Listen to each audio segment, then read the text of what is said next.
আজি আমাৰ এটা এণ্টি নাৰ্কটিক্সৰ এটা ড্ৰাইভ কৰা হৈছিলে ইয়াতে আপোনাৰ শান্তিপুৰ এৰিয়াত চুকচৰ PS এৰিয়াত আমি দুজন মানুহক মানে তেওঁলোকে পেডলিং কৰিবৰ কাৰণে আহিব বুলি আমাৰ তাতে ইনফৰ্মেশ্যন আছিলে। সেই হিচাপে আমি এটা মানে মোবাইল চেকপোষ্ট লগাইছিলোঁ আৰু চেকপোষ্ট লগাওঁতে দুজন মানুহক আমি এপ্ৰিহেণ্ড কৰিছোঁ। লগতে এটা বাইক আমি পাইছোঁ। বডি চাৰ্জ কৰোঁতে তেওঁলোকৰ পজিশ্যনত আমি এপ্ৰক্সিমেটলি 1030 নাম্বাৰ্ছ অফ ইয়াবা টেবলেট পাইছোঁ।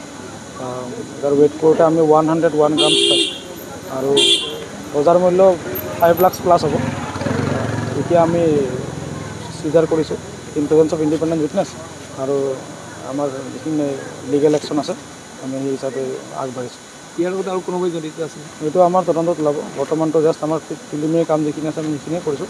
বাকী পিছত তদন্তত আকৌ কোন আছে ফৰৱাৰ্ড বেকৱাৰ্ড লিংকেজ সেইটো আমি ওলাম। বিশেষ যে এইটো ডিষ্ট্ৰিক্টত বহুত